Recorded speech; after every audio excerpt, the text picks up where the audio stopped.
Hey, good evening, everyone. And this is another upload, or whatever you want to call it, of LunaTalks. And I am Luna. Um, if I sound stuffy, forgive me. I don't know, I've been having like an odd sinus thing going off and on. So I'm kind of like at the end of the sinus thing again right now. So I'm token on something new. Lemon mints. It is a hybrid measured at 22% THC and 2% CBG.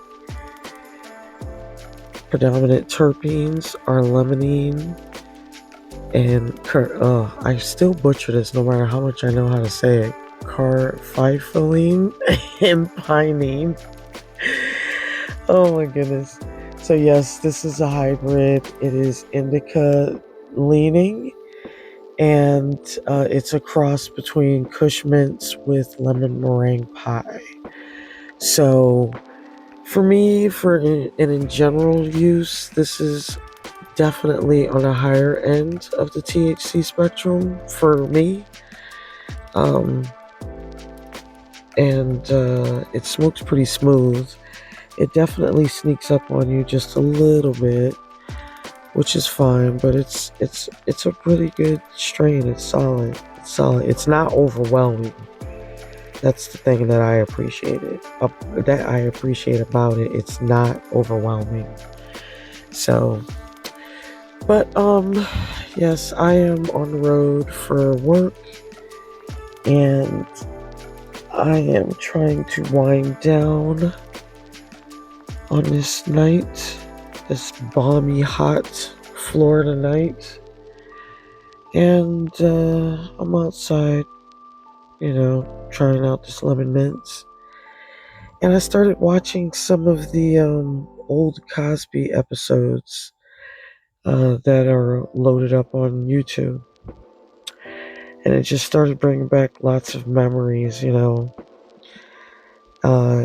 since hearing the news like everyone else.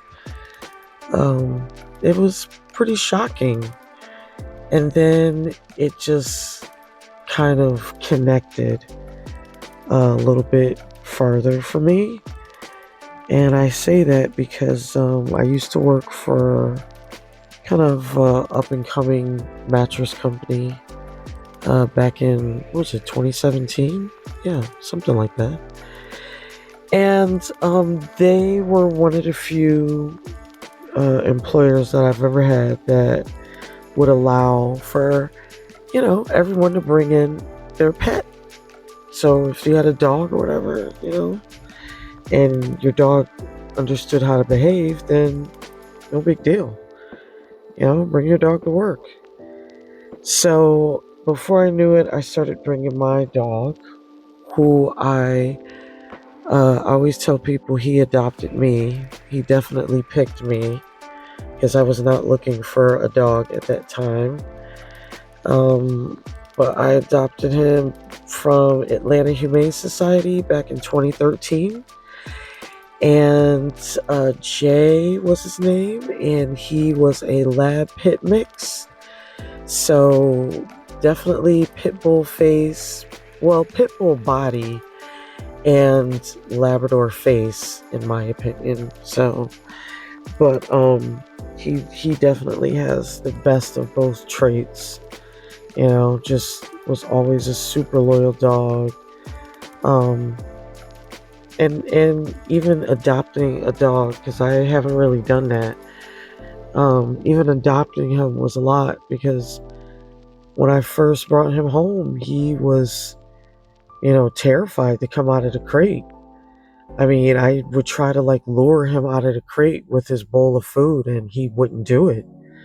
So I would feed him in the crate. And I started to look at some of those old dog whisperer videos, and those kind of videos, with dealing with different kind of situations with pets. And that's when I saw, about just learning to build trust. But it's going to take time. And, probably after 6 months of having Jay, he finally came out of the crate and started to socialize more. And when I was presented with the opportunity to bring him on site to work with me every day, or whatever my shift was, I took that as a like a bonding opportunity. Like, I'm going to be able to teach him some tricks, teach him like some signals. And I had friends tell me, like, be sure to teach your dog hand signals, just in case. Like, one friend was saying, just in case they get older and they lose their hearing, you can still communicate with your pet like that. Which it does make sense. It does make sense. But still, I wasn't even looking that far down the line like that. But I started teaching Jay hand signals once he was working at the mattress place. And he became like a little local celebrity, so to speak. People started coming in, asking asking specifically, could they see my dog? Which, we laughed about it at work the first couple of times, but after that, it began to feel a little weird. Um, I don't know about you guys, but I just never make that a habit of, oh, let me run into the store because I want to see the cat or the dog that works there. Like, I don't know, like, maybe if someone was visiting in town and I was telling him about it, but to just make it a point of going randomly, that's just not me. So yeah, it was getting a little odd. People just showing up, asking for my dog by name. And I found out that people were taking photos of him, posting him online and his name. And so that's how people became comfortable with that. But yeah, Jay got to the point where, he had his little connections and his friends, and he started having doggy friends even start to come in, which was really cute. And again, a little odd too, but okay. And then one day, Malcolm Jamal-Warner walks in. And I remember my coworker kind of told me really quickly, oh, I think he's going to return that pillow. And I was off for the past few days, so I had no idea what she was even referring to. But supposedly he came in a few days earlier and purchased the pillow. And at the time, the place had a trial. So if you didn't like it past a certain amount of days, you can return the pillow and get full refund. So they said, yeah, he was just there like a couple days ago while I was off work. And I guess him returning with the bag in his hand, he was returning the pillow. So, I kind of stood to the side. I let the other coworker, since she already had a rapport with him, kind of start that transaction and, ask the reasoning, start typing up the paperwork, that whole thing. And I kind of stood off to the side, and it was slow that day. No one was really in there. It was during the week. It was just super slow. And I remember Jay, my dog, like, because I got him to the point where if a customer walked through the door, I would have him sit at attention. Or if it was like super, super busy, that he can lay there. So, but I got him to the point of he needed to look at me though, so I can signal him either or what to do. So Malcolm Jamal-Warner walks in. He, goes to my coworker, and as stated, she already had a rapport. So they're chit-chatting, and then Jay looks at me, and I signaled, go over there, go say hi. So he walks over to him, and he nudged him on the leg. It was so funny. He nudged him on the leg, and I'm still standing off to the side. and he's like petting him, and he kneels down and he's petting him. And then I remember him saying, like, Malcolm Jamal-Warner saying out loud, "Whose dog is this?" And, I raised my hand. I said, he's my dog. He's like, "Where did you get him from?" And I told him, the whole story. Got him from Atlanta Humane Society, all that stuff. And he was like, "Oh, wow." And he's like, "He's so sweet. He's so friendly." And I said, "Well, this is kind of a training thing for us, but, overall, he is a really sweet dog. He's special." And he's like, "Yeah." So they just kind of sat there, and, Jay did his leaning thing. Like when he starts to like somebody, he leans in. That's his hug, which I thought was so sweet. And, uh-oh.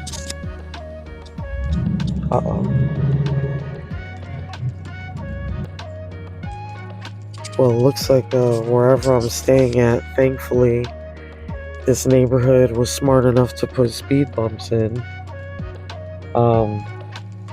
Yeah, because as you can hear in the background, the tricked out muffler cars and all that. So anyway, and Jay was kneeling there, and he was leaning into him, and that was always Jay's way of, like, hugging someone. And they stood there like that for a few moments, and I took a couple of snapshots. And for those of you here on YouTube, I'll post the pictures up of them. And if not, then I'll put them up on my Instagram as well, at LunaTalks on Instagram. And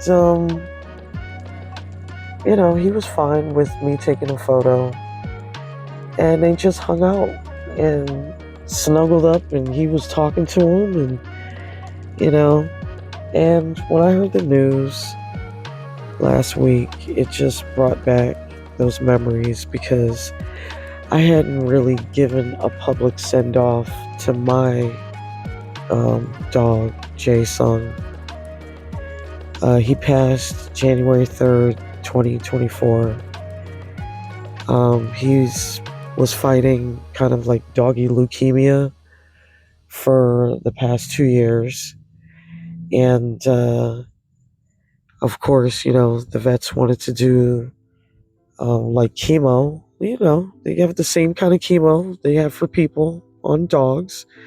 It's just a much lower dose. I opted not to go that way. Jay was about 9-10 years old at the time he was diagnosed. So I opted for researching some CBD. I think it was 3,000 milligram. Safe for pets. Went that direction, and I truly believe that it helped. I truly believe that it helped, because I took Jay to a couple other specialists, and they both reconfirmed that yes, he did have cancer, but they were just really curious on how was he able to maintain the way he was, because he just was so energetic. And I truly believe it was the CBD that did it. It just kind of brought him back to life, until it just got too out of control for his body. The cancer just took over, so, because he just started to grow tumors at one point out of everywhere, which was really sad. But he really was a trooper, and really hung on. He really did. He hung on. And people say stuff like, "Oh, that's your baby," and da-da-da. I never looked at my pet as my baby or my child. Like, I never looked at him like that. If anything, I always looked at him as my friend. Like my dog was really my dog. Like, No pun intended. He was my dog. He was the person that I talked to and the person that was really there for me, and if he needed to protect me, he would. And just, yeah, that was my travel buddy at one point. And that really, Jay was really my road dog at one point in time. I mean, and yeah, Jay even, uh, I learned to listen to him because people were like, I always heard that too. If you get a dog of the opposite sex, they're more territorial of you or something like that. And he was territorial in the sense that he wanted my attention. But when it came to certain people and he didn't want their energy around us or in our space, oh yeah, Jay made that known. He made that known, which I'm very glad because it definitely made me stop and think and have more discernment. And I never really was one of those kind of females that was like, just would meet any and everybody and invite them to their house. Like, I never was like that to even start with.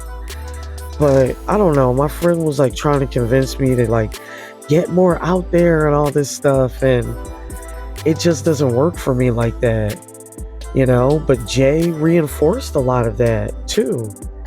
Jay was like, no, this person don't need to be in our house. And this person definitely does not need to be in our house. Like, he just made me sit back and, have more discernment on my own decisions, and especially like being a woman, you just have to just think a little bit more, like, and it's kind of sad that I have to say that, but I do have to say that.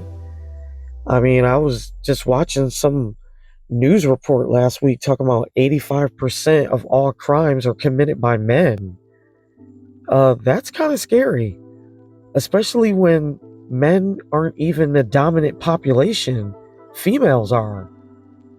So for men to do most of the crimes, it's kind of scary.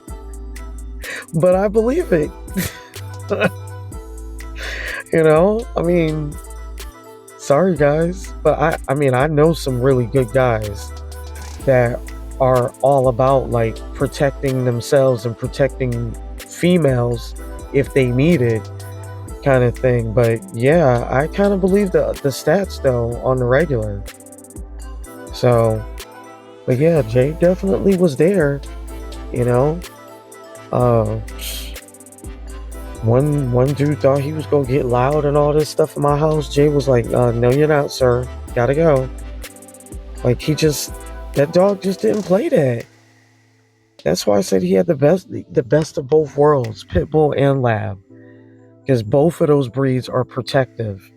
So, and then it's like, he always had that intuition too. And if he liked somebody, he liked them. Like, it would get to the point where he would be like, I want this person to be our daddy, to be your man and my daddy, like that kind of attitude. And I'm like, but that happened. I can honestly say that happened 2 times. And both guys were decent. They were decent. I mean, I can't really say anything, it's just, just never worked or anything like that. But as far as like their demeanor, their personality, all that, they were decent guys. They were decent guys. And I guess Jay sensed that too, which is cool. Which I can appreciate.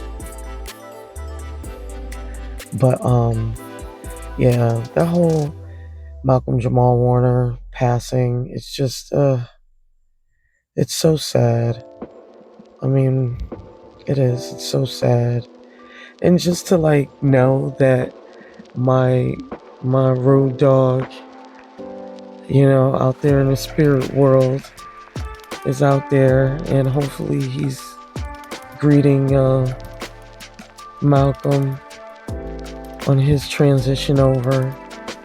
You know, it just brought up a lot of old memories and things like that. So, and yeah, I mean, Jay, my dog Jay, the people that were definitely in his life, they were a part of his send off. And I'm like, this is incredible. And I really wish that, all of us would have send offs like how my dog did. I mean, people just showed up, showed out, you know, hugs, kisses, like farewells. And that's the thing. I think that's the thing though. Like, you don't know when it ends. Just like we don't know when it begins. But, we don't know when it ends. And in many cases, we don't get to say goodbye. We don't get to say goodbye to each other. So I feel privileged enough that I was able to say goodbye to my Jay, and that the people that loved him were able to do that too, and that his last moments were truly peace and rest. And I truly hope that, Malcolm Jamal-Warner has a smooth transition over once again. And rest in peace. Rest in peace to both of them. I appreciate you all joining me tonight. Yeah, I'm almost done with this blunt, so I'm gonna see if I can try to get some sleep now and get my day going. So, thanks again for joining me tonight on LunaTalks, and have a good evening. Over and out.